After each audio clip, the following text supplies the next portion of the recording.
Fala, meu povo de Belém, como é que vocês estão? Aqui quem fala é Ítalo Abate, pré-candidato a prefeito de Belém do Pará, juntamente com meu vice, Acilon Batista, nosso colega de jornada, nosso parceiro de vida bem aqui. E hoje nós estamos inaugurando mais um episódio do Papo Novo, ou Novo Papo. Vamos estar decidindo nessa semana para que a gente possa acompanhar durante esses meses de eleição e quem sabe depois, para vocês terem a boa política, para vocês discutirem a ciência social por si só, as ciências das humanidades da melhor forma possível.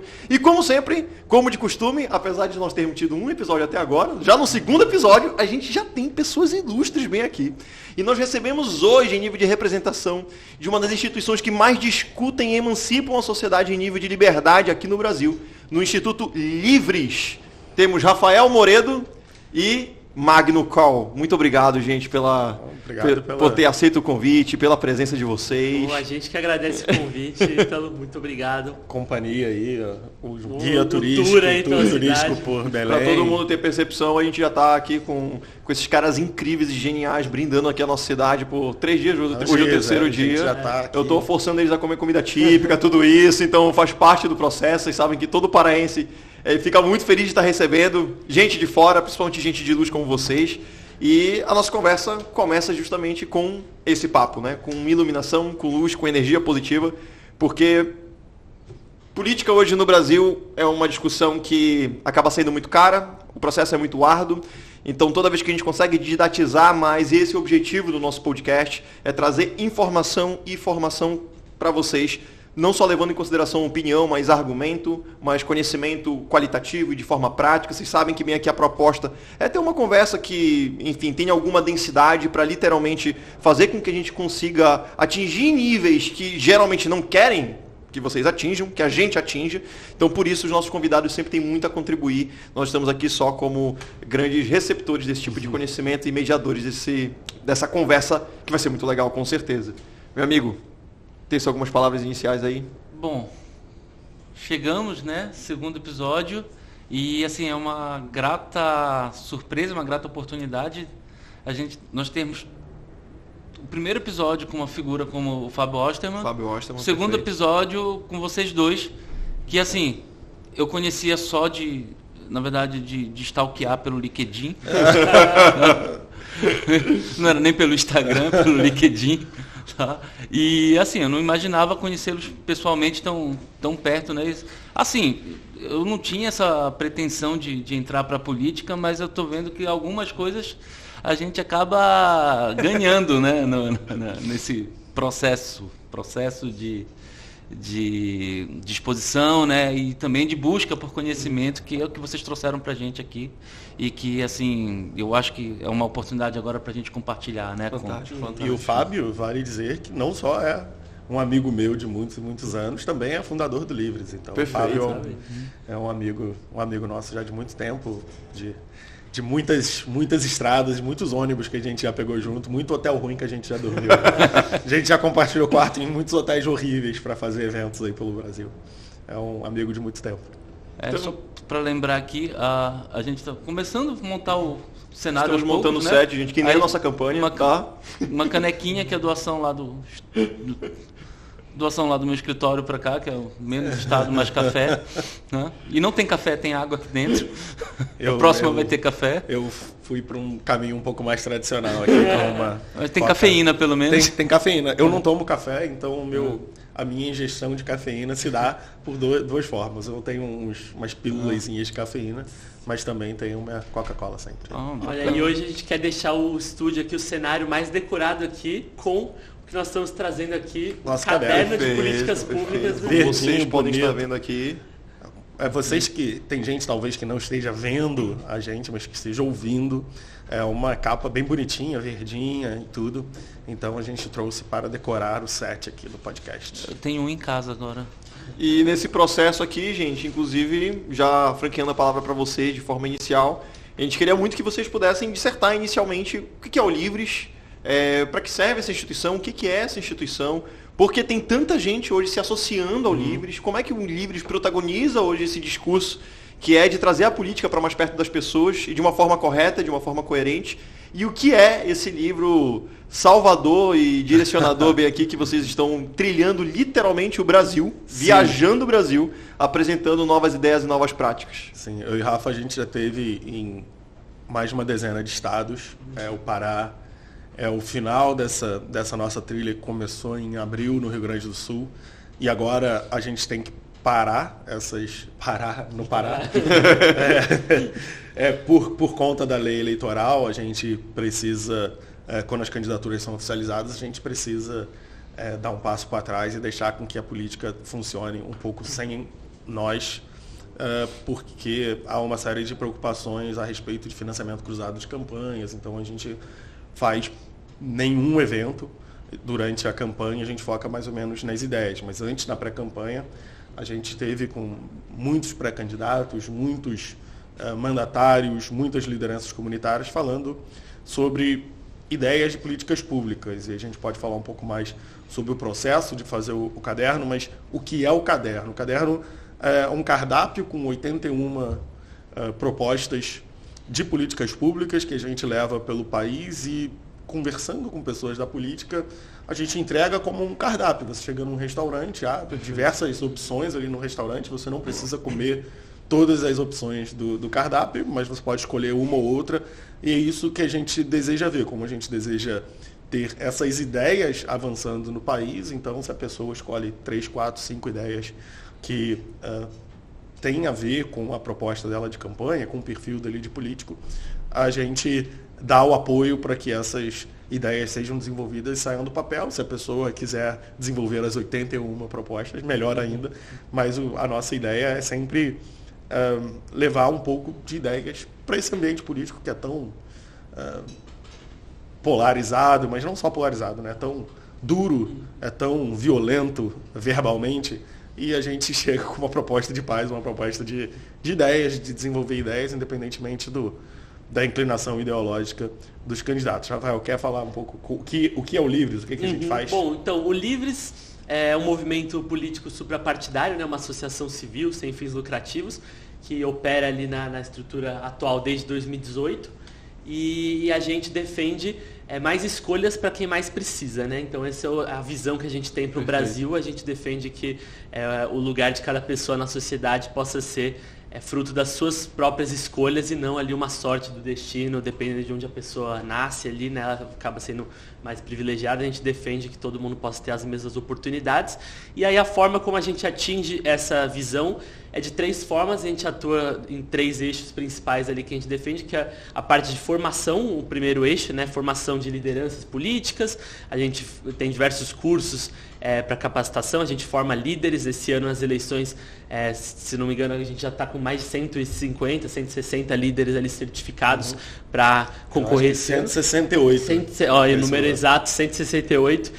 Então essa parte de formação, a gente tem a parte ali de informação, de redes sociais, de engajamento, de falar sobre conteúdos liberais nas redes sociais, imprensa, que é um papel crucial aí no nosso trabalho, que nos ajuda aí divulgando as ações. Então assim, a gente tem esses... E a parte política, né, o terceiro eixo, que é a parte de reforma mesmo, que é a parte que eu atuo mais diretamente aqui na minha área aqui que eu trabalho dentro do Livres, que é essa parte de relacionamento com políticos, tanto políticos que são associados, né, fazem parte dos nossos líderes aí que tem mandato, como qualquer um que queira trabalhar com a gente. Então a gente tem a parte de produção técnica, a gente produz documentos técnicos, estudos, para ajudar a contribuir aí com dados para os debates públicos sempre, né? Com evidências. Em todos os níveis, né? Desde o municipal até o federal. A gente, é claro que a nossa tem uma diferença de capacidade, então a gente tem mais capacidade de acompanhar os debates federais, e tem uma questão de impacto, que a gente tem mais impacto no nível municipal. Em geral, às vezes o Rafael trabalha com vereadores que têm 0 assessores, ou então tem 1 assessor. Né? Tem casos peculiaríssimos, assim. A gente tem uma ideia da política muito... dos grandes números, né, dos grandes escândalos de um vereador que tem 20 assessores. Perfeito. Mas a realidade nas cidades brasileiras muitas vezes é o cara que tem 0 assessores, 1 assessor, que às vezes tem que cumprir uma função dentro da própria Câmara. A gente teve recentemente um impeachment, né? Exato. E não havia... Como é que foi esse caso mesmo? Esse caso foi um processo de cassação lá que foi iniciado, né? E a equipe do vereador não tinha absolutamente nenhum suporte técnico, um processo ali totalmente, ao nosso ver, injusto ali com ele. Era um caso típico de perseguição política, assim, de oposição, né, nas câmaras municipais aí. E aí ele acabou indo atrás da gente. A gente tem um apoio, equipe jurídica aí também, que nos auxilia, e aí conseguimos apresentar para ele, explicar toda essa situação. A gente também já trabalhou ajudando, às vezes, vereador que foi escolhido ali para em alguma comissão ali vai tendo decidido um processo de cassação e ele acaba sendo relator, e aí ele não sabe como fazer ali, nunca passou por isso. Ele não tem conhecimento jurídico. Então a gente ajuda desde vereador de São Paulo, prefeito de cidade de 500 mil de habitantes, sendo associado nosso ou não, quanto até casos assim de cidade de 15 mil habitantes que precisa da nossa ajuda. Então a gente preza muito por essa valorização e disseminação de boas práticas, porque às vezes uma dificuldade que um vereador no interior da Paraíba está passando, algum outro no interior de São Paulo, em alguma outra cidade, já passou por esse mesmo problema. Então a gente faz essas pontes aí sempre para avançar bons projetos, pegar bons exemplos e levar para o maior número de pessoas possíveis. Pô, sensacional. Então a gente pode dizer que o Livres hoje é uma instituição totalmente baseada na livre associação. Sim. Onde essas pessoas, essa compilação de pessoas de capital humano auxilia politicamente no sentido literal, tanto a organização social, quanto a sociedade por si só, quanto pessoas que querem trabalhar para a sociedade, em prol da sociedade. Inclusive, algumas dessas pessoas não são políticos, nem são candidatos. Às vezes as pessoas são voluntárias num partido político, às vezes a pessoa é voluntária num mandato, ou então é assessora de alguém, ou então tem alguém ali na comunidade dela que ela quer ajudar. Às vezes é o próprio mandatário. Imagina, você é um mandatário de uma cidade pequena, você é o vereador e é escolhido para relatar um projeto pesadamente no lado jurídico, mas você não é advogado, o seu único assessor é jornalista e você não sabe nem onde busca apoio, né? Assim, no mundo ideal e nas democracias mais estabelecidas, os partidos políticos têm um pouco desse papel de dar suporte. Perfeito. Mas, infelizmente, não é a realidade do Brasil, pelo menos não nesse momento. Então, é claro que a nossa possibilidade de prestar esse serviço é limitada, porque nós somos uma organização muito pequena, mas, na medida da nossa possibilidade, a gente tenta auxiliar essas pessoas que, na nossa visão, prestam um serviço bastante importante para a sociedade. A gente, no Brasil, com toda a razão, tem uma imagem muito ruim da política, mas acho que a gente não pode ter uma visão tão fechada a respeito da atividade política. Muita gente entra na política perdendo dinheiro, muita gente entra na política para ajudar as pessoas contra os interesses e a vontade da família, contra os seus próprios interesses profissionais, contra o próprio avanço profissional, contra o próprio avanço financeiro.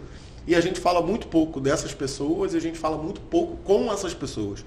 Então, se a gente puder ser um instrumento para ajudar, dar algum apoio a quem entra na política para servir a sociedade, não se servir da sociedade, acho que a gente vai estar cumprindo a nossa missão. A gente tem uma visão de mundo, nós somos liberais, nós acreditamos que a geração de riqueza acontece por meio da competição aberta, a gente gosta do empreendedorismo, a gente gosta da livre iniciativa, a gente gostaria de ver o governo focando seus esforços e seus recursos nas tarefas mais básicas, naquelas tarefas que a iniciativa privada teria mais dificuldade em fornecer e deixar para a iniciativa privada fazer todo o resto. A gente quer que o governo seja o árbitro do jogo e não o jogador da partida. Perfeito. E quem quiser se juntar a nós para fazer esses princípios avançarem, a gente está 100% aberto,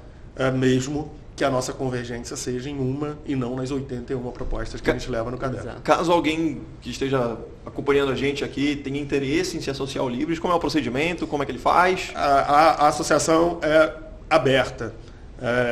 eusoulivres.org/participe é o nosso site de associação. eusoulivres.org é onde a pessoa pode entrar e conhecer um pouco mais do nosso trabalho, conhecer o que a gente faz, ou então pelas redes sociais, @eusoulivres.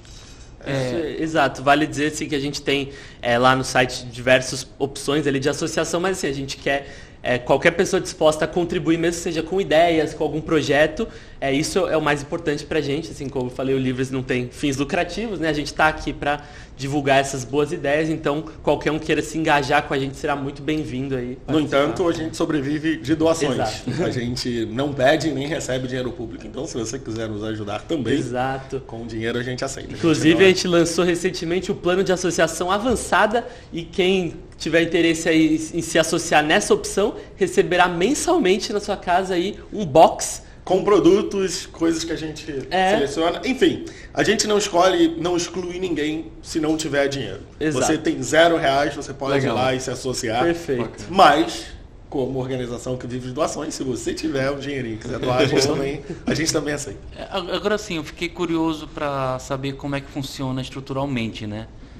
Vocês têm um staff e vocês têm associados, né? E esse staff de vocês, eles ficam num único lugar ou são pessoas que trabalham remotamente, contribuem de outros lugares? Como é que funciona? A nossa sede fica em São Paulo, a Casa Livres, né? A gente tem uma casa onde a gente tem o auditório, a gente tem... Casinha mais charmosa no bairro Bela Vista. Exato, é bem legalzinho lá. A gente, como a gente tem recursos limitados, como casa de pobre, né? Primeiro você faz o teto, vai morar dentro e à medida que o tempo passa você vai ajeitando aqui, ajeita ali, melhora a janela, melhora o piso. A nossa sede está indo nesse rumo. A fachada tá bonita. Exato, você faz a fachada bonita, você vai indo passo a passo. E o que a gente tem feito é assim, né? A gente entrou, fez o teto, fez o piso, a instalação elétrica, a fachada, e aí a gente vai... melhorando as instalações lá passo a passo, mas hoje a gente já tem um auditório com capacidade para receber 80 pessoas, a gente faz muitos eventos por lá. Nossos escritórios também ficam lá na casa, no último piso. E a gente tem hoje uma equipe de 14 pessoas, só uma dessas pessoas trabalha remotamente, a Sara que trabalha de Recife, mas todo o nosso staff trabalha de São Paulo, lá na casa. A gente tem os estagiários também, a gente tem 2 estagiários que trabalham de Brasília, mas o staff em geral trabalha lá da casa, a gente trabalha presencialmente, a norma é que a gente trabalhe presencialmente, de vez em quando por motivos diversos alguém precisa trabalhar de longe e tudo bem, mas a norma é que a gente trabalhe junto porque a gente tem muito ganho de troca de ideia ali no dia a dia, né? Muitas ideias aparecem ali no dia a dia e para a gente experimentou, claro, trabalhar à distância durante a pandemia, mas para a gente tem um ganho na presença ali. E os associados contribuem com a gente de forma pontual nos projetos de acordo com a especialidade de cada um. A gente tem um capital humano entre os associados muito potente, muito rico, e a gente demorou muito tempo para conseguir explorar esse capital humano. Uma das dificuldades que qualquer organização desse tipo tem é você conseguir fazer um cadastro de cada pessoa para saber exatamente quais são as potencialidades delas. Mas hoje a gente consegue fazer isso de uma forma, se não bem específica, pelo menos de profundidade mediana ali. Então a gente pelo menos consegue entender quais são os tópicos de interesse, as especialidades das pessoas. Então quando a gente produz um documento técnico, como o Rafael estava falando, a gente consegue recorrer a esse conhecimento dos associados para nos auxiliar. Tem um exemplo bom do ano passado, que o governo Lula estava preparando para publicar 2 decretos que, na nossa visão, destruiriam o marco do saneamento. O marco do saneamento tem o mérito de conseguir trazer muito investimento privado para o setor do saneamento, um setor que o Brasil está muito atrasado, e o governo Lula, querendo recolocar as estatais no jogo contra o investimento privado, publicaria, a gente soube, 2 decretos, deixando o marco do saneamento bastante enfraquecido. Nós conseguimos, por meio da nossa articulação política, que é a área que o Rafael comanda, 2 duas versões iniciais desses decretos que estavam circulando no Congresso, e aí encontramos associados que são especialistas em infraestrutura, inclusive um deles é especialista no setor de saneamento, para nos ajudar na análise daqueles decretos. Então, o que nós temos no nosso time? Nós temos um time que consegue monitorar a pauta, nós temos um time que tem contatos dentro do Congresso Nacional para receber esse tipo de documentos, mas a gente não é especializado exatamente no tema de saneamento ou no tema de infraestrutura. Aí a gente vai atrás do conhecimento especializado junto aos associados, e são pessoas que trabalham no setor, que prestam consultorias que custam muito dinheiro no mercado para si, né, como seu trabalho, mas que para a gente emprestam o seu conhecimento para que a gente faça esse tipo de análise. E a nossa análise foi muito bem feita, ela foi muito rápida, porque a gente já estava se preparando desde as versões iniciais do decreto. Então, quando o governo publica o decreto numa quinta-feira, 8h30 da noite, a gente já tem 2 notas técnicas sobre cada um dos decretos. Entramos em contato com os políticos na Câmara dos Deputados. O Alex Manente é um deputado de São Paulo que é associado ao Livres, topou encampar essa batalha em defesa do marco do saneamento, protocolou um PDL, um projeto de decreto legislativo para assustar os efeitos do decreto do Poder Executivo, e no final das contas, o presidente Arthur Lira notou que havia uma mobilização entre os deputados para assustar esses decretos do governo federal, e o governo Lula teve que voltar à mesa de negociações e acabou por suspender os decretos. Então, é uma forma da gente conectar a sociedade dispersa, canalizar esse conhecimento por meio dos nossos contatos, do nosso trabalho, e fazer com que a gente consiga prestar uma assessoria, entre muitas aspas, aí, uma assessoria social vinda da sociedade, para que os políticos tenham um pool maior de peixes para pescar ali, né? Às vezes, por mais que tenham muitos assessores, às vezes eles não conseguem ter acesso ao conhecimento especializado. E a gente consegue, por meio dos nossos associados, que são, em geral, muito qualificados tecnicamente, consegue fazer esse trabalho. É um trabalho ainda muito difícil de ser feito, porque é muito difícil você saber quem são os seus associados e no que eles são especialistas, mas é uma coisa na qual a gente tem investido tempo, recurso de pessoas para ficar fazendo essa peneira ali e conseguir fazer cada vez mais esse tipo de ação. Vocês formatam uma comunidade de habilidades circulares, né? Você fica se retroalimentando no sentido positivo. Isso. E se nós conseguirmos investimento a partir do ano que vem para Belém, a gente tem que agradecer ao Livres. Com certeza. Né? Com certeza. Mas é assim, e é uma batalha que a gente comprou há muito tempo atrás. Quanto tempo tem a instituição?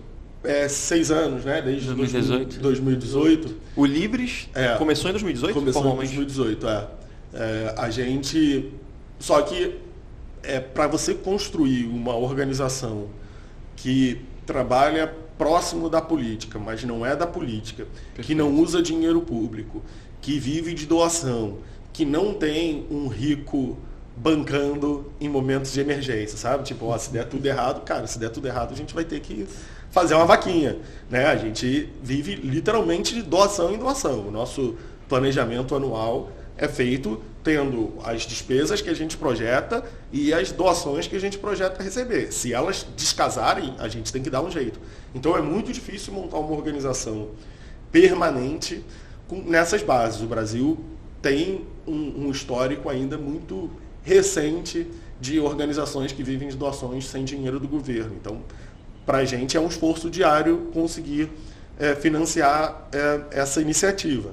Mas a gente tem acesso a recursos humanos bastante extraordinários, e boa parte do nosso trabalho, o trabalho que o Rafael capitaneia, o trabalho da área que o Rafael trabalha com a Débora e tudo, é de fazer contatos com esse capital humano, seja na política, seja na academia, seja em diversos campos profissionais. Exato, vale destacar que a gente tem, além dos associados, que são especialistas em diversas áreas, que a gente sempre consulta para produzir esses documentos técnicos, a gente também tem um conselho acadêmico, né, que é um time aí de especialistas, feras aí como Pércio Arida, um dos criadores do Plano Real, o Ricardo Paes de Barros trabalhou na criação do Bolsa Família, né? Então esse pessoal todo está ali voluntariamente nos auxiliando, e esse caderno de políticas públicas também foi feito tanto com projetos que alguns de nossos líderes já implementaram nas suas cidades, quanto com base em orientações desses conselheiros acadêmicos que vão nos ajudando também sempre que a gente precisa.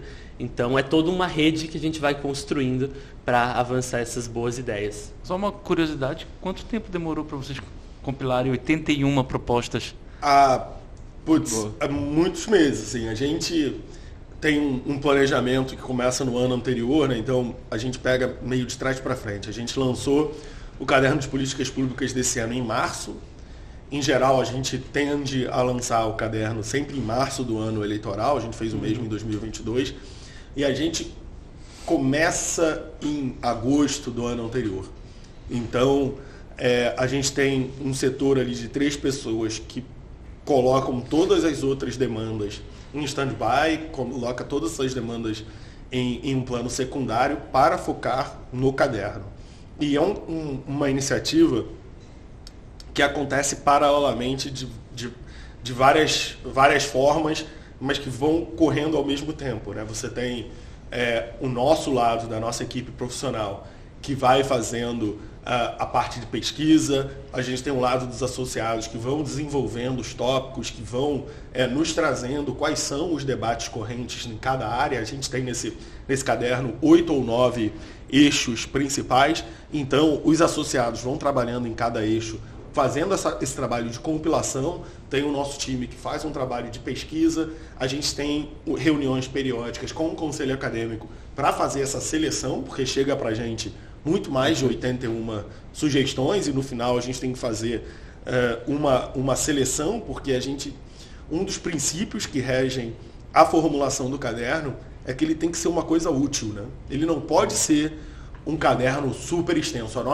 A nossa questão com o caderno não é de vaidade intelectual, fazer uma coisa muito profunda, super extensa, super complexa. A nossa ideia é fazer um caderno que seja útil. Então a gente quer fazer propostas mais objetivas possíveis, apresentadas das formas mais simplificadas e fáceis aos olhos possíveis. Se vocês que estão nos assistindo tiverem a oportunidade, pode entrar no nosso site e procurar, tem versão eletrônica do caderno. Vocês vão ver que a própria diagramação do caderno tem bastante uso de ícones com imagens, tem um espaçamento entre as linhas bons, os tópicos são apresentados em parágrafos, muitas vezes em parágrafos únicos, que é para te dar exatamente a ideia da proposta. A ideia da proposta em um parágrafo. Se você depois quiser desenvolver essa proposta, colocar no seu plano de governo para a prefeitura, beleza, a gente está super disponível para te ajudar a desenvolver essa proposta. Mas a ideia desse caderno é te oferecer um cardápio. Olha, entre essas 81 aqui, você seleciona o que você quer e depois, se você quiser se aprofundar durante a campanha, um outro trabalho, um outro período. Nesse momento, no caderno, a gente tem o princípio de fazer com que sejam propostas factíveis, bem direcionadas, simples e utilizáveis para o candidato onde quer que o candidato esteja. Porque também tem muita essa questão, né? A gente está falando que esteve em 10 estados, em cada estado é uma realidade diferente, em cada estado, cada cidade é uma realidade diferente. Às vezes está na capital do estado, é uma realidade, você anda 50 minutos de carro, você está numa zona rural completamente diferente. Então a gente tem também a vontade de oferecer isso para pessoas de qualquer tipo de contexto, né? Que seja útil em qualquer tipo de contexto. Exato. Esse ano a gente começou a desenvolver esse trabalho em cima do caderno de firmar termos de compromisso, né? Que foi uma ideia que a gente teve esse ano e tem dado muito certo. E o foco é trabalhar justamente naqueles pontos que a gente tem de convergência. Então, se o candidato ele não concorda com 95% das nossas ideias, mas ele concorda com aquelas 5, vamos trabalhar para a gente ajudar, fornecer todo o subsídio técnico para esse candidato para que ele possa implementar aqueles 5% que a gente está de acordo. Então, a gente tem feito essas parcerias e o candidato está disposto a assinar uma das 80 propostas aí do caderno com a gente, a gente tá ótimo. A gente tem feito isso. Só para ratificar para a galera aqui, gente, todo mundo já sabe que a ideia desse podcast, inclusive todos os nossos convidados já têm percepção disso de forma prévia, é a gente suplantar bem aqui informações e trazer para vocês de uma forma bem mais intimista e bem tranquila, até os bastidores da nossa própria campanha, que agora esse podcast, esse episódio está sendo gravado hoje especificamente aqui no dia 13, e bem breve ele já vai estar no ar aí para vocês. A campanha começa dia 16, nessa sexta-feira, e até já pegando aqui a oportunidade da conversa, tá? O projeto que vocês vão ter acesso bem aqui na minha campanha e do Acilon é o Projeto Capital, que além de ter passado por um processo de filtragem aqui do Partido Novo, porque a gente tem o Instituto Libertas, e a gente tem um manual de instrução, na verdade a gente tem um caderno de políticas públicas voltado para quem está desenvolvendo um plano de governo para a prefeitura, né? Inclusive com know-how, com lapsos processuais e tudo.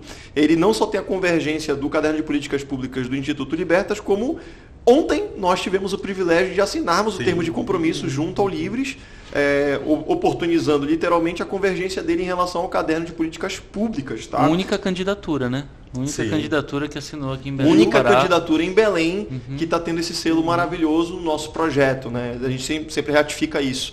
A gente gosta de manifestar isso até aqui na presença dos nossos colegas que lutam pelas ideias liberais, que lutam pela liberdade.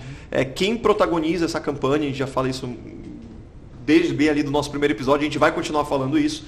O principal protagonismo da nossa campanha não somos nós. Nós somos os rostos que vamos ser apresentados, estamos sendo apresentados, mas o protagonismo total se dá em relação ao nosso projeto, as ideias que vão mudar Belém a partir do Projeto Capital. E pode divulgar o site também? Que só vai ser publicado. Isso vai ser publicado depois da campanha. A gente tem um sitezinho para vocês poderem, inclusive, baixar em PDF o nosso projeto. E também verificar lá imagens, 3D, motion graphics e tal, tá bem explicadinho, que é o projetocapital.com.br. Perfeito? Ficou bem bonito. Ontem a gente já teve a oportunidade, a gente está falando com vocês aqui do futuro. E aqui no futuro a gente já teve a oportunidade de olhar o projeto, ficou bem legal. Muito bonito. E o Instituto Libertas, que é super parceiro nosso, né? A gente tem muitos e muitos amigos, pô. Eu ficaria aqui bastante tempo falando de todos os meus amigos que estão engajados por lá. A gente conversou muito enquanto o caderno de políticas públicas do Libertas estava sendo confeccionado, a gente conversou muito enquanto o nosso caderno estava sendo confeccionado. A gente é parceiro e amigo de muito tempo, a gente tem muitas ideias conjuntas, então tá todo mundo em casa aqui. E, gente, só também para ratificar, tá? O Novo é um partido político. Tá? Nós aqui, eu e a Silom, nessa trajetória, inclusive a gente precisa da tua ajuda também, a gente vai estar liberando o nosso CNPJ da vaquinha eleitoral na data de publicação, inclusive bem aqui deste vídeo, provavelmente em nível posterior, a partir do dia 16, e também o CNPJ do Novo, caso vocês queiram nos auxiliar. Se, por um acaso, você não está afiliado ao Novo, não quer se filiar ao Novo, ou já está afiliado ao Novo e também tem interesse em contribuir de forma social e em se associar a uma iniciativa qualitativa, coerente, genuína, verdadeira, que queira lutar pela liberdade de forma coerente bem aqui no Brasil, independentemente do seu estado e do seu município, porque por mais que esse podcast tenha como motivação de existência uma campanha bem aqui no Belém do Pará, tem muita gente assistindo a gente de outros municípios, de outras regiões, já fica bem aqui, inclusive, em liberdade ativa, a presença do Livres, que é uma associação civil. Eu acho muito importante destacar isso. É verdade. E só aproveitar uma pergunta que eu queria fazer para vocês. Como foi que vocês se inseriram nisso? Putz, a história é longa. Em resumo, o Livres nasce como um movimento de renovação partidária no PSL, no falecido PSL, em 2016. E a ideia era que, a partir desse núcleo chamado Livres, o partido se renovasse e mudasse a sua cara de um partido pequeno, fisiológico, para um partido de ideias.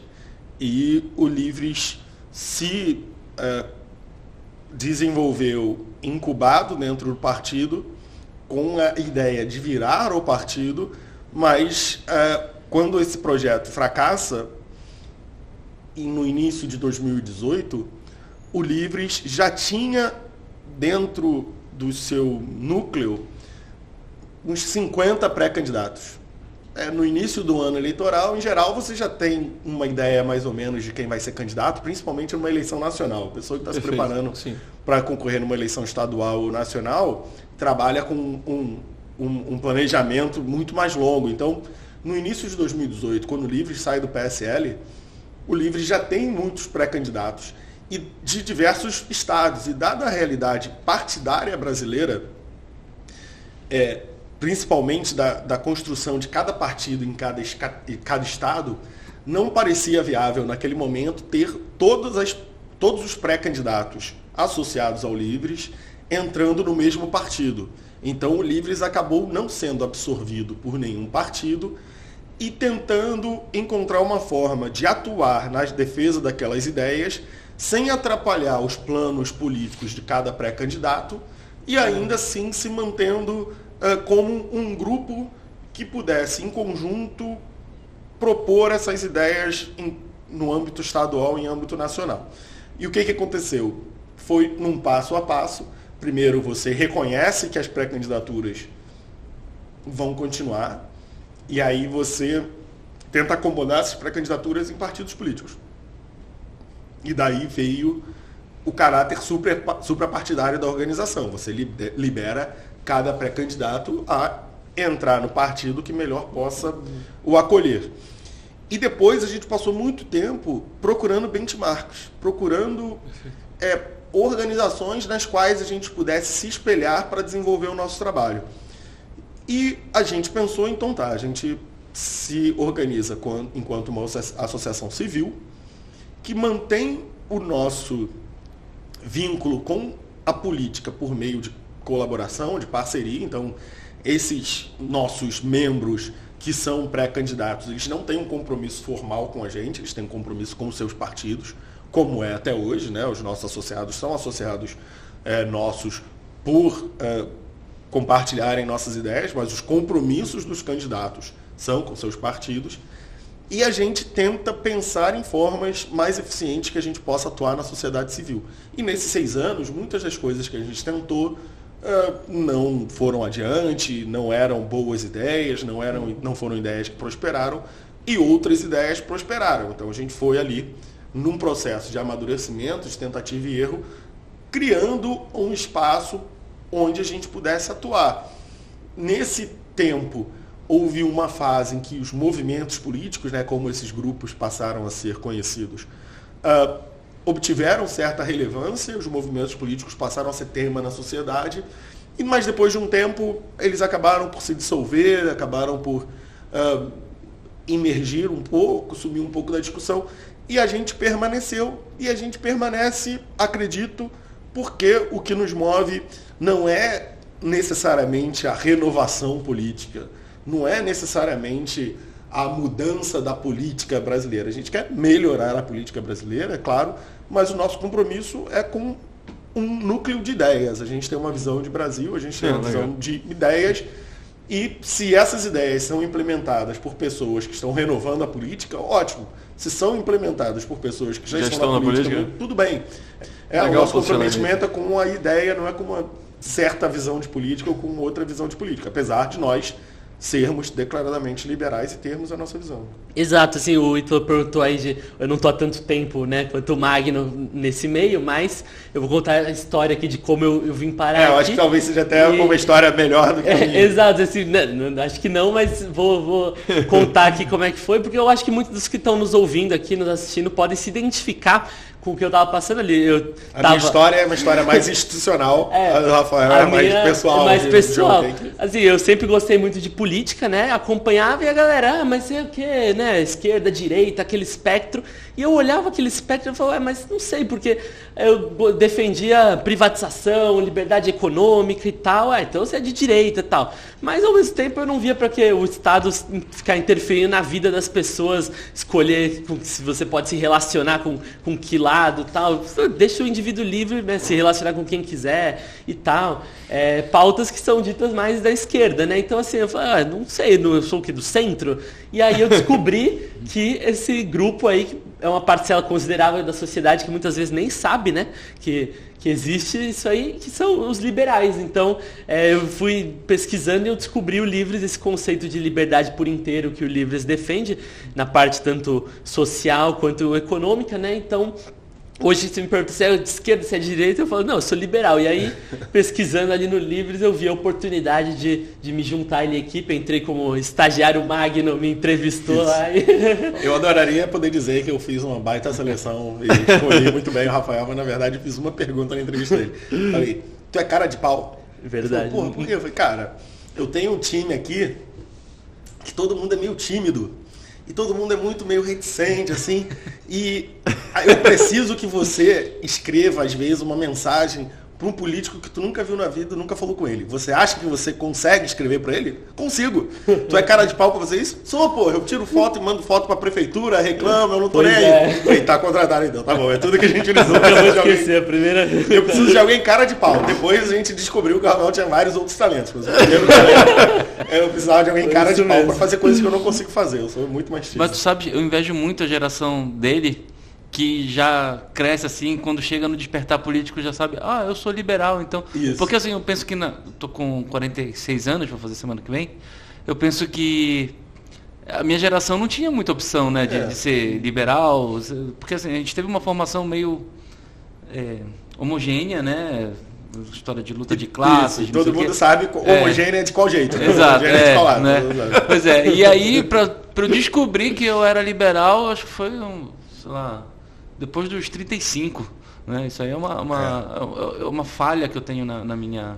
E tem uma coisa engraçada que o verbo que eu também uso é descobrir, né? Eu não fui convencido, eu adoraria contar uma história de uma trajetória intelectual, assim, eu adoraria poder dizer para as pessoas, não... E aí eu cheguei na faculdade, fui na biblioteca e li milhões de livros. E aí, por meio da comparação entre os vários livros de filósofos que eu li, eu me convenci. Cara, não foi nada disso. Eu acho que eu sempre acreditei no que eu acredito. Mas eu não sabia como chamava isso. Eu tinha uma visão, tipo, cara... para as pessoas que estão nos ouvindo, eu quero que vocês imaginem que eu fiz Ciências Sociais numa Universidade Federal. Então, o PT era extrema-direita lá. E eu me lembrava, assim, eu não concordava com a ditadura militar brasileira, mas também não concordava com a ditadura militar cubana, assim. E tipo, mas e se eu não... Mas tinha que escolher um, né? Na universidade parecia que, não tinha nenhuma outra alternativa. Tinha que escolher. Tu gosta do Geisel ou do Fidel? Eu tipo, dá pra não gostar de nenhum dos dois? Não pode. Tem que escolher um outro. E eu me sentia muito sozinho, assim, cara, não concordo com nenhum desses caras e tal. Eu era uma pessoa da direita do meu grupo da faculdade, mas que não significava nada, significava que eu não era muito petista, assim. Mas eu também não era da galera da direita que, sentia saudade do presidente Figueiredo, assim.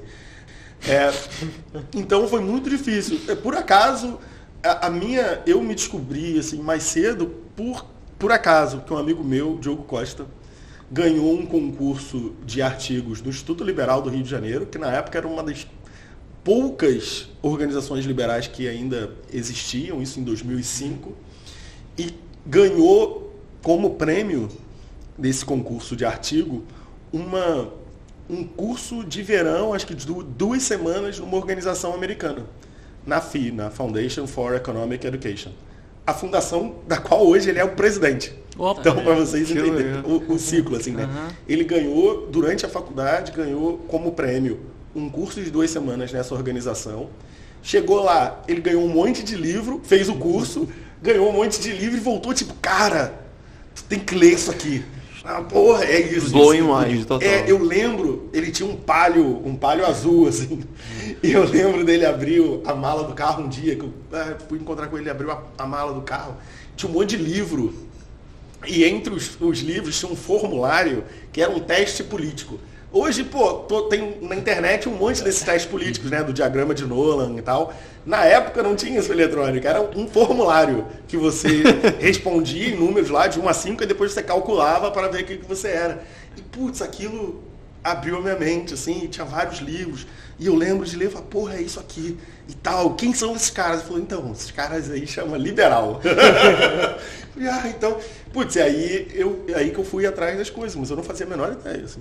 Menor ideia. Tu sabes, aqui no Pará nós tivemos um start da ideia liberal ainda na época da Revolução do Porto, da Revolução Liberal do Porto. Então, acho que a província do Pará acho que foi uma das, talvez a única província do Brasil que participou da Revolução Liberal do Porto. E isso inaugurou a nossa imprensa, que foi com um jornal do Felipe Patroni, que ele era um deputado lá lá no Porto, né? Um deputado representando o Grão-Pará lá no Porto, e ele inaugurou um jornal chamado O Paraense, que teve 2 tiragens.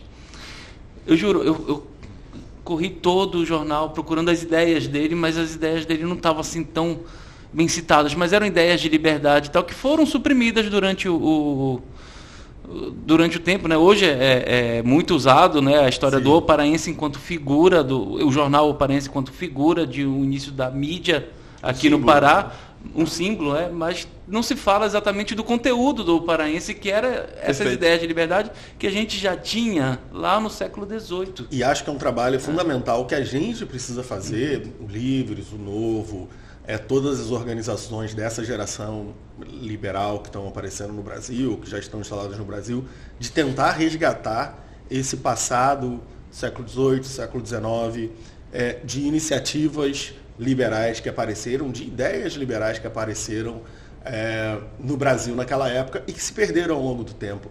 O próprio Joaquim Nabuco, sendo um dos caras mais reconhecidos do movimento abolicionista, eu passei 25 anos na vida escolar brasileira e ninguém tinha me apresentado o abolicionismo. Ninguém fez uma citação direta. Ninguém tinha me apresentado. Eu fui ver uma citação direta de Joaquim Nabuco numa palestra nos Estados Unidos feita por um americano.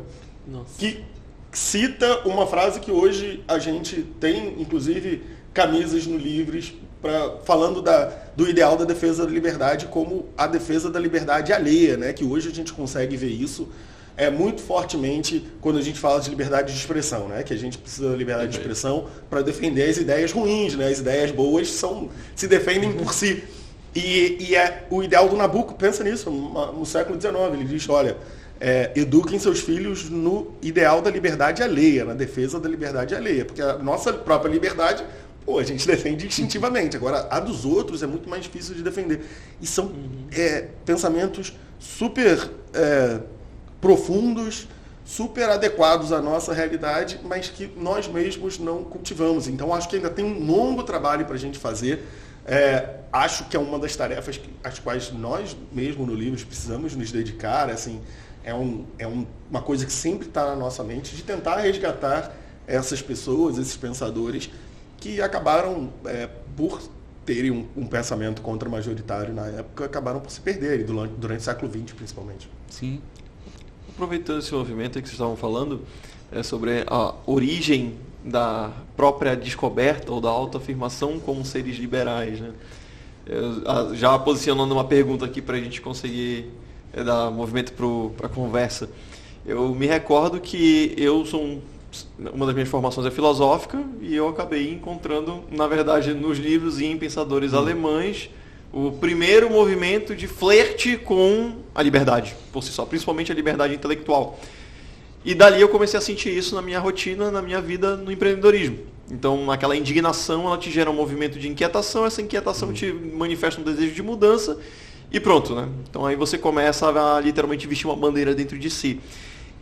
Desde que eu conheci a legenda, né, o Livres, que, diga-se de passagem, tem um branding que eu acho sensacional, da cor ao símbolo, é uma lâmpada, aquilo é muito identitário, é muito forte, eu acho muito legal toda a imagem, toda a mensagem que a instituição passa. A identidade é muito forte mesmo, é uma das coisas que me impressionava. Quando eu cheguei, uma das primeiras coisas que eu fiz, meu primeiro contato com o Livres, pessoalmente, só um pequeno...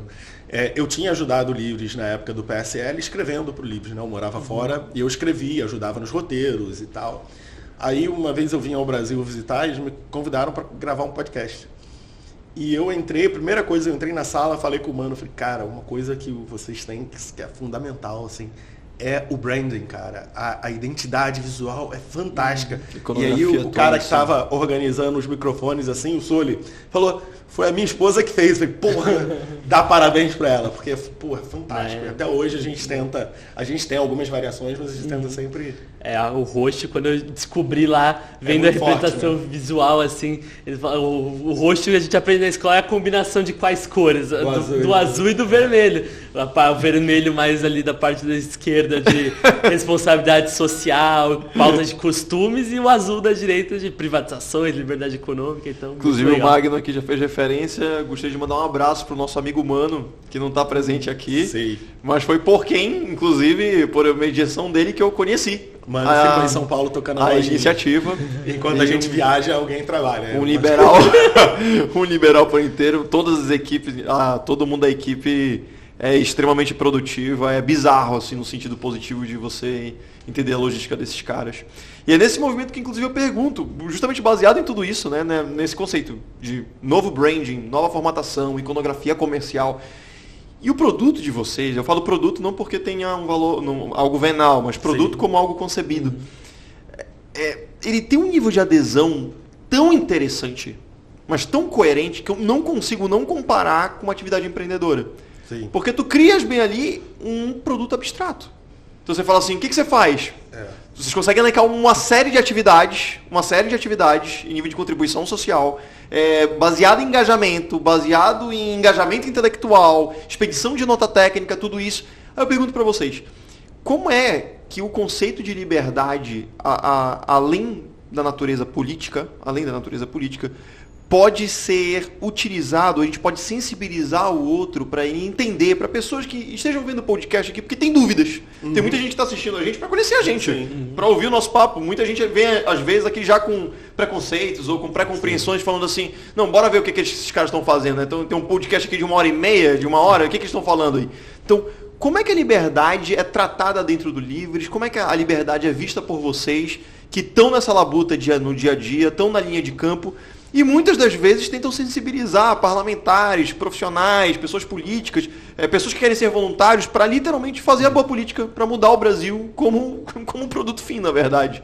Como é que vocês enxergam esse valor de forma material? Bom, desde muito cedo a gente sempre teve uma convicção no Livres, que era os liberais têm sempre uma tentação e tem sempre a armadilha de cair na argumentação sobre a prosperidade econômica.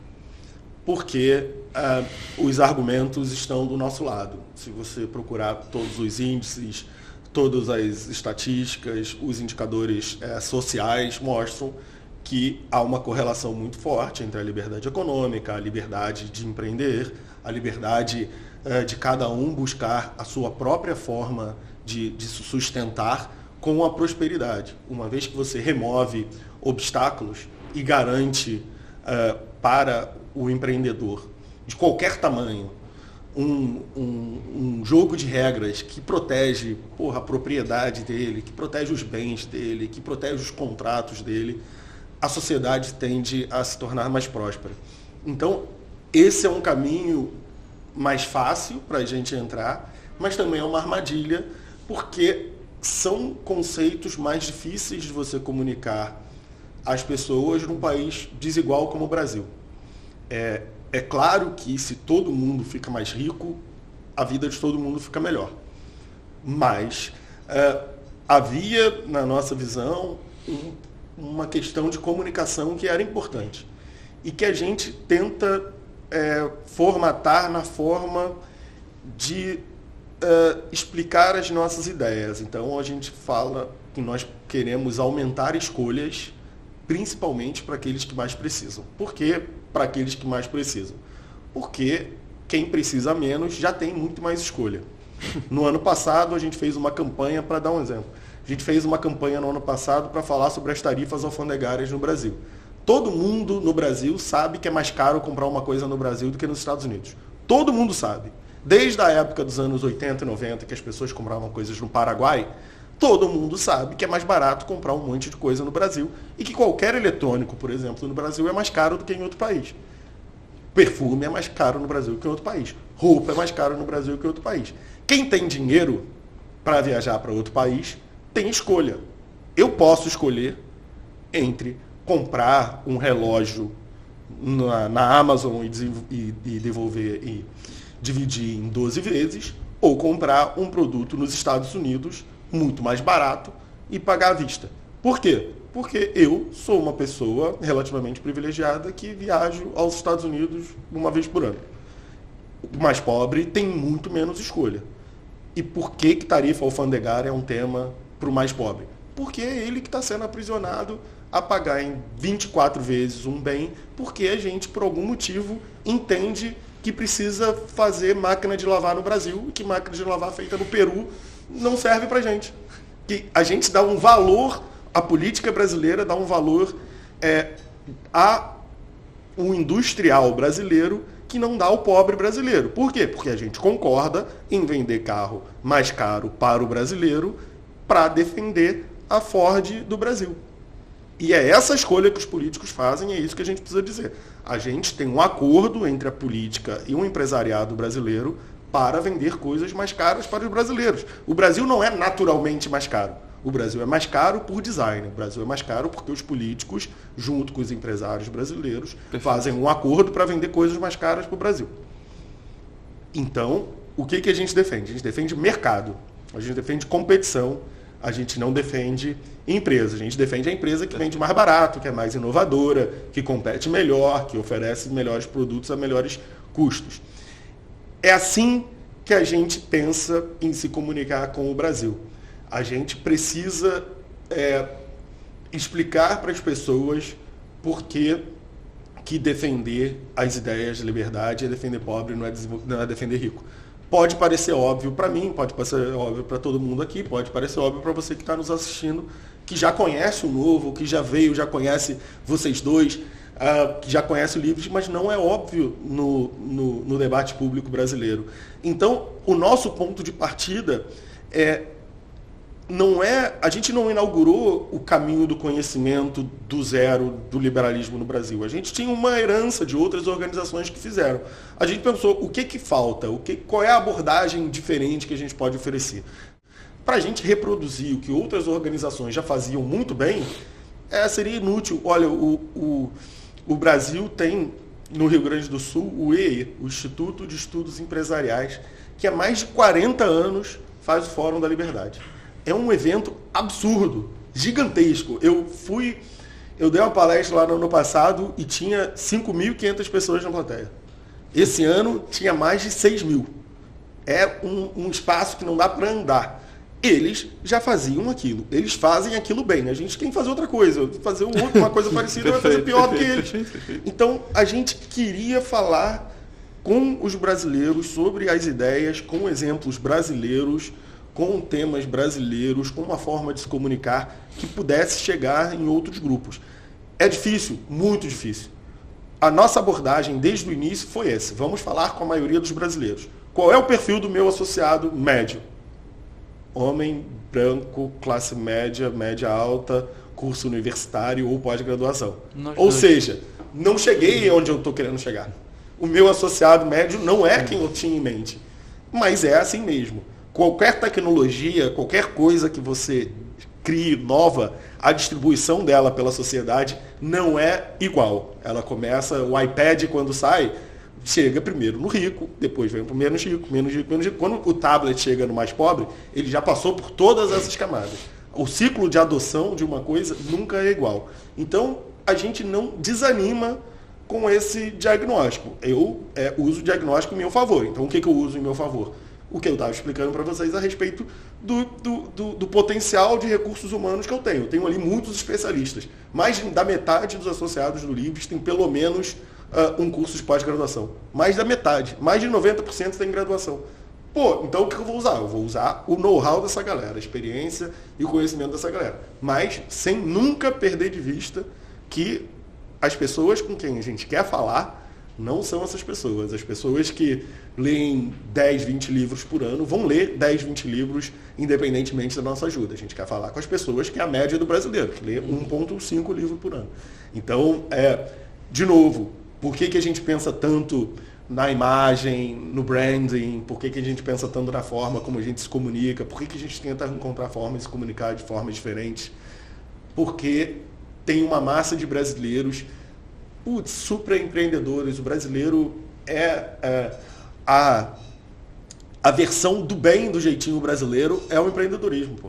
Se o Brasil tivesse uma estrutura legal que, desestimulasse um pouco o jeitinho fora da lei, o jeitinho ia ser 100% empreendedorismo. O cara que não tem nada para fazer, não sabe fazer nada, não teve escolaridade, não aprendeu uma profissão, ele vai dar um jeito. O brasileiro sabe instintivamente que não pode esperar a ajuda do governo, porque o governo nunca ajudou ele, Nunca ajudou. E algo engraçado, porque ele sabe que não pode esperar a ajuda do governo, mas ainda assim sempre ganham os candidatos que prometem justamente a ajuda do governo. Pois é. E eu tinha feito uma vez esse exercício de essa reflexão, né, sobre o pobre, ele gasta mais, quem tem menos recursos gasta mais, porque, por exemplo, isso trazendo para um outro nível, para um nível doméstico, por exemplo, aqui em Belém a gente tem necessidade de ar-condicionado, né? Quando a pessoa ganha um pouquinho mais de dinheiro, ela vai e compra um ar-condicionado. O ar-condicionado gasta muita energia, e a energia aqui em Belém é muito cara, porque existe os acordos, monopólios, essas coisas assim, que a gente não tem essa liberdade para escolher, né? Eu morava em Portugal. Em Portugal tu podia escolher entre 5 empresas. Esse é um know-how absurdo. Tem que fala isso para todo mundo que você tiver oportunidade. O brasileiro não acha possível existir isso. Pois é. Tu podia escolher entre 5 empresas. Isso. Eu escolhia uma que vendia energia sustentável, de eólica, essas coisas e tal. Exato. Pagava um pouquinho mais caro, mas era um pouquinho mais caro, isso. Não era absurdamente mais caro, né? E eu também não estava pagando cruzado uma indústria ou alguma coisa assim. Quando eu morei no Canadá, era o contrário. A indústria pagava a energia e subsidiava parte da energia dos cidadãos. Então, assim, tu compra esse ar-condicionado um pouco mais caro, né? Esse ar-condicionado que é o que tu consegues comprar, e tu vais gastar muito dinheiro com energia elétrica, e tu não vais conseguir comprar uma central que vai gastar muito menos, e que tu poderia usar mais tempo. Isso aí, então só vou usar no final de semana e tal. Então, assim, as coisas são desenhadas para quem tem menos dinheiro gastar mais dinheiro, que é aquilo que tu falaste, né? E não só em termos de consumo, mas em termos da própria sobrevivência. Porque eu estou abrindo um escritório aqui, eu acabei de fechar um curso no Senac e tal, tô fazendo logo para fora, né? Tô fazendo artes gráficas para todo mundo. Eu preciso de um ar-condicionado para trabalhar com conforto e não tenho essa possibilidade. Eu preciso de um computador. Preciso de um computador, exato. Meu computador, um estudante brasileiro paga 3, 4 vezes o que paga um estudante americano. Onde que isso faz sentido? Para eu defender o computador brasileiro. Meu amigo, eu não quero saber de onde o computador eu quero fazer o meu logo lá, eu quero ter o meu trabalho. E vem com esse papo, não, tem que defender a indústria nacional. Eu acho que é a indústria nacional que tinha que defender a gente. Defender ela mesma. Quando a indústria nacional dá lucro, o industrial brasileiro não vem perguntar se eu quero dividir com ele. Quando dá lucro, o dinheiro é dele. Quando dá prejuízo, a gente é que tem que ir lá ajudar ele. Que coitado do cara que tá lá no iate dele, né? Quando dá lucro, ninguém vem perguntar se o brasileiro tem que ter alguma parte no lucro do cara. Quando dá prejuízo, a gente é que tem que pagar mais. Em que mundo isso é justificável? Para eu ter um computador nacional, eu tenho que fazer o estudante brasileiro pagar 5 vezes o que o estudante americano paga.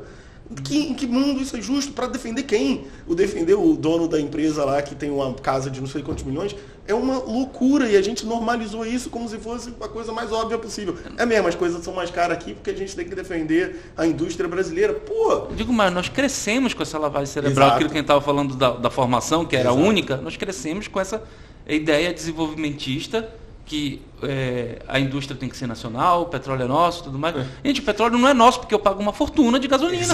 Exato. Se o petróleo é nosso, eu gostaria de dizer que eu gostaria de comunicar a minha empresa que está muito caro. Exato. A gente vive um discurso de esperança, né? A gente costuma dizer que aqui no Brasil a gente é ensinado a acreditar, não a pensar. Não a raciocinar. Então você sempre está botando fé nas coisas em vez de trabalhar pelas coisas ou entender a realidade das coisas. Eu só vou pegar essa linha de raciocínio de vocês para trazer um pouco mais para nossa região, porque a gente está na iminência de ano que vem receber, eu não vou falar um dos maiores eventos de teor ambiental do mundo, mas assim, um evento que dá uma visibilidade sob o prisma da sustentabilidade muito grande, que é a COP30. E já para importá-los bem aqui para a nossa realidade. Está tendo uma motivação política muito grande, onde se coloca a COP30 como um protagonismo de emancipação da nossa cidade, como se fosse um negócio assim absurdo que vai tornar Belém a capital do Brasil. E tem muita gente que tem interesse com que o grande público tenha total esperança nisso.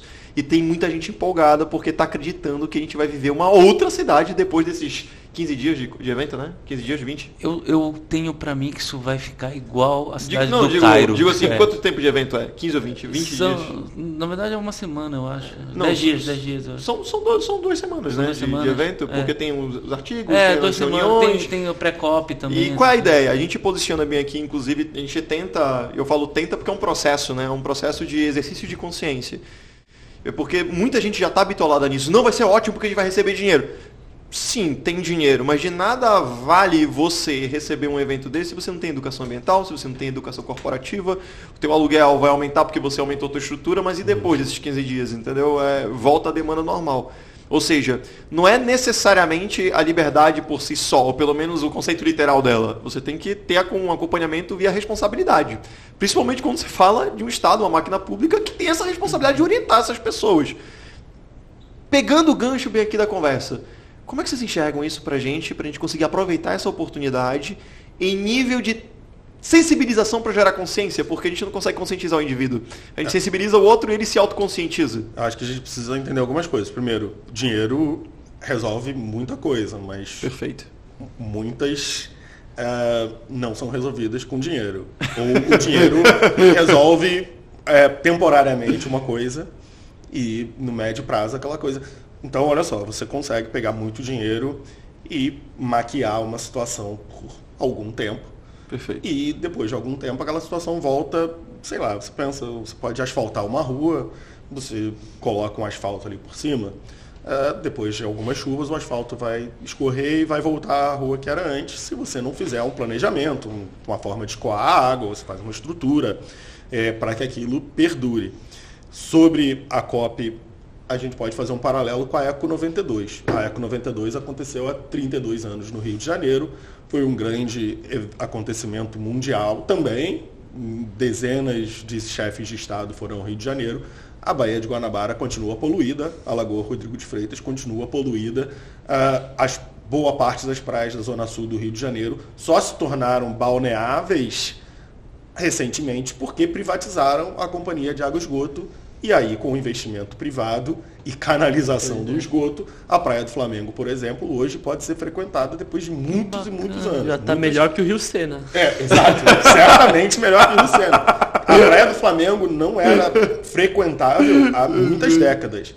E a privatização da SEDAI aconteceu há 2 anos. E hoje, a Praia do Flamengo, se não todos os dias, tem períodos de liberação para o uso.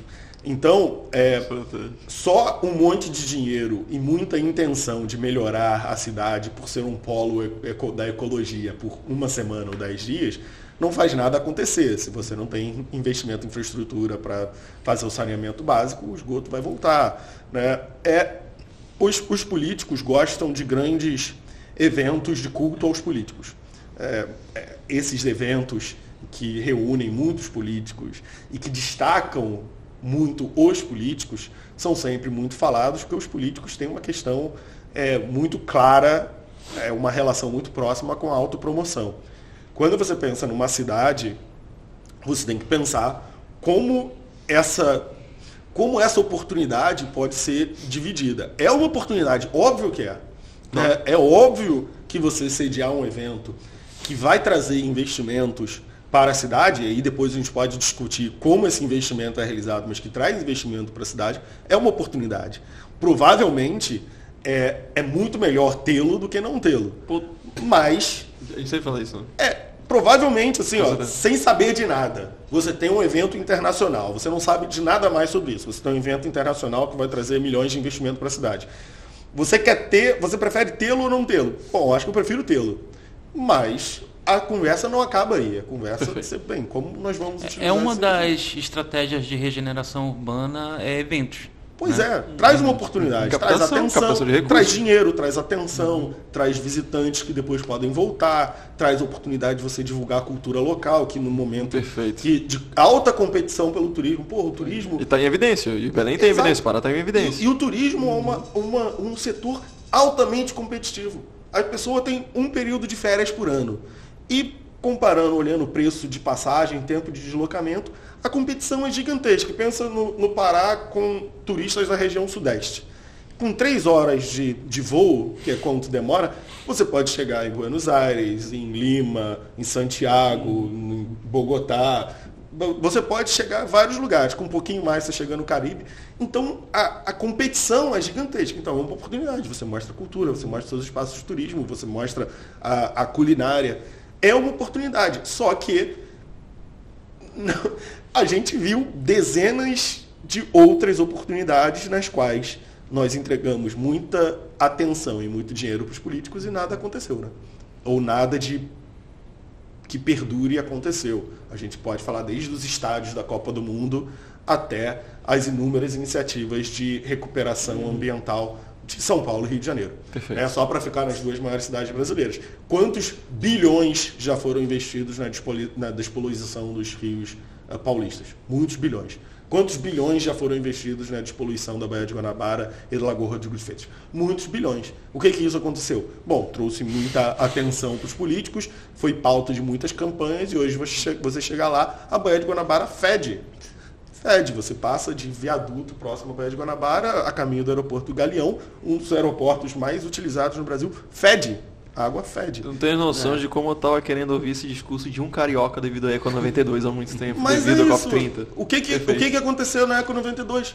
A cidade foi sitiada pelo Exército, houve dezenas de chefes de Estado, houve muita conversa sobre ecologia e o início dos anos 90 é quando essa pauta realmente começa a tomar uma dimensão de conversa nacional e muitas promessas de recuperação ecológica, não apenas na cidade, mas no país. E de lá para cá, acho que seria muito difícil a gente fazer um argumento convincente que a situação de sustentabilidade, de ecologia no Brasil melhorou, né?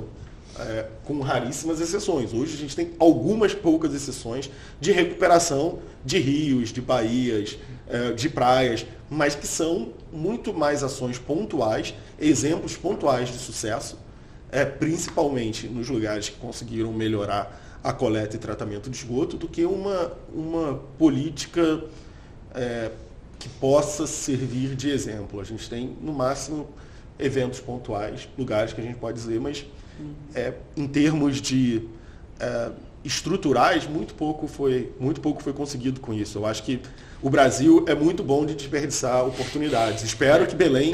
E bom de discurso, né? Bom, depois que o dinheiro foi gasto, a gente passa por... Exato. Assim, Belém é uma cidade com grande potencial. Eu fui pesquisar um pouco mais, o Ítalo levou a gente para conhecer a cidade, eu vi obras pela cidade inteira. Mas é aquela coisa, né? Tem que ver se a obra de fato vai estar impactando para a pessoa que mais precisa ou se é uma coisa só pro político, pro gringo aí que vai estar vindo ver ali no centro turístico. Eu entendi que o governo do estado está muito mais preocupado em alojar bilionários do que em desenvolver moradia. Pois é, e aí depois de 2 semanas o bilionário vai embora. Isso. Tem questões louváveis. Beleza, você quer desenvolver um padrão de recepção ao turista que seja melhor, você conseguir ter um núcleo hoteleiro que ofereça mais conforto e acomode mais turistas, mas e para as pessoas que vão trabalhar nos hotéis? E para as pessoas que vão pegar o ônibus tem ar-condicionado? Sabe? O cara que vai chegar... Não votaram contra. Qual é esse argumento? Como que você pode fazer uma política literalmente de costa para a cidade, né? Você olha para a costa e o pessoal que fica para trás que se vire. Pô, não dá. Uma coisa que eu reparo, assim, que as cidades que nós gostamos de visitar são justamente aquelas cidades que desenvolveram o turismo, mas eles desenvolveram todo aquele aparato para as próprias pessoas que moram lá. Né? O transporte público bom lá... É uma política real, pô. Transporte público, um VLT totalmente elétrico e tal, foi feito para as pessoas usarem lá. E aí o turista está lá experimentando como é ser um cidadão vienense, sabe? Um nova-iorquino. Tá? Nova York nem é tão assim confortável, mas tu vai pela experiência. Mas tu vai pela experiência do conforto. É muito maneiro, mas tem umas coisas. Mas tem vários lugares que são assim, né? Conversa com as pessoas que vão a Cuba, a pessoa volta quase se sentindo culpada, né? Porque ela vai para uma praia maravilhosa,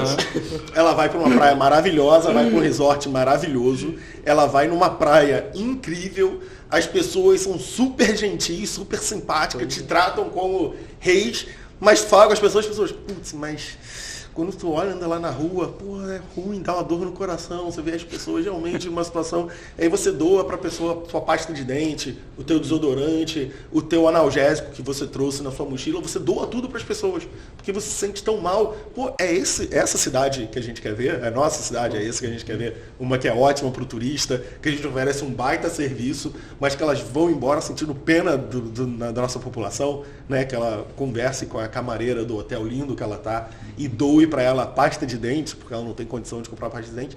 Sabe, a gente tem que encontrar, e eu acho que é um pouco indo naquela, tratando o turismo como uma indústria, e é um pouco naquela direção da gente pensar na indústria não como um setor que precisa ser sustentado nas costas da população, mas como que isso pode ser um ganha-ganha, né? Como que pode...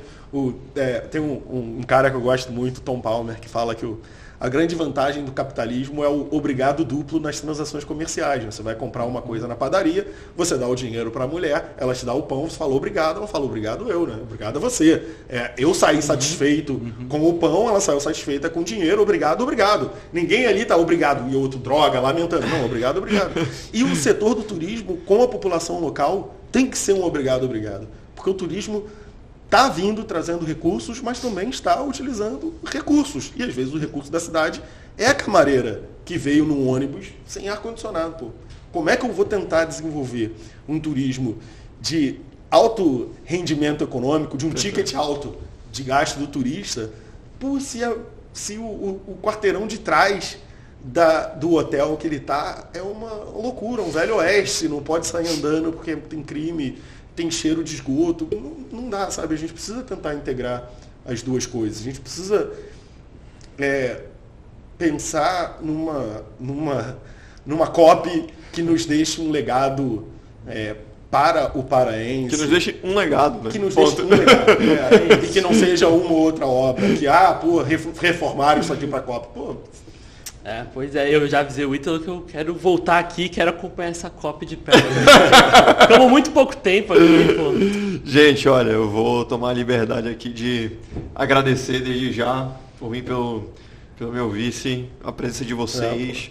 Eu digo que é muito legal, muito bacana e muito recompensador a gente receber gente, enfim, do feitio de vocês, do currículo de vocês, do nível de experiência de vida que vocês têm. É muito mais do nível de coragem que vocês têm por estar encabeçando uma iniciativa como Livres. A gente sabe que não é fácil, mas a gente sabe que é realizador e com certeza a gente tem como referência, não só como exemplo. E mais do que isso, é muito mais curioso ainda quando a gente recebe pessoas que a gente já admira nesse sentido, até pegando o latinzão bem ali mesmo, admirar é mirar longe, né? Então, eu quero alcançar isso daí, isso é legal. Mas ter percepção de que conviver com essas pessoas, você ainda, além de estar falando de profissionais de elevada estirpe, elevada moral, ainda são seres de luz, são pessoas extremamente humanas, com uma capacidade de mudança quando abre a boca, não é só na atitude, abre a boca e muda bem ali uma mentalidade. Então, muito obrigado por vocês estarem aqui. Realmente aqui eu agradeço em nome do Novo, em nome da nossa pré-campanha, em nome da nossa campanha. Esses 3 dias para mim foram assim de felicidade absurda. A gente sente muito prazer em mostrar a nossa cidade, a gente queria poder gritar isso para o mundo.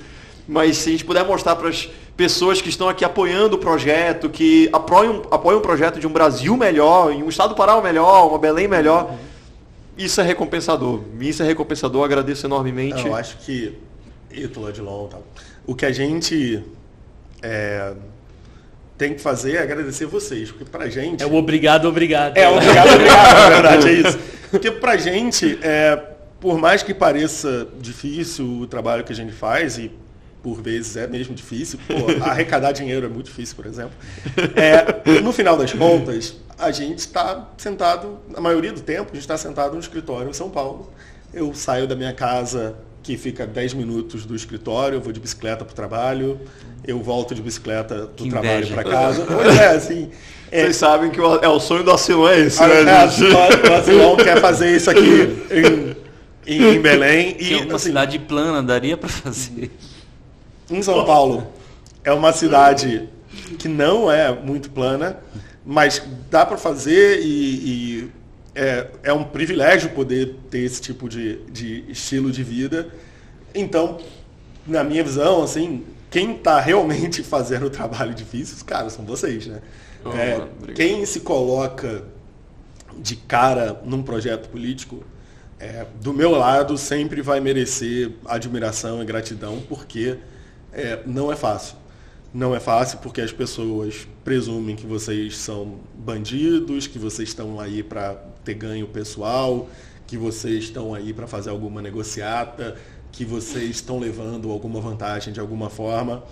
E para quem não é bandido, para quem não faz negociata, para quem não faz da política uma forma de levar vantagem, a política é um setor horrível para se envolver. Né? Porque todos os seus competidores estão obtendo alguma vantagem em algum lugar. Então é uma luta muito desigual. É uma luta em que você tem adversários fortíssimos e a torcida está te xingando e xingando ele como se vocês fossem indissociáveis, né? Como se vocês fossem a mesma coisa.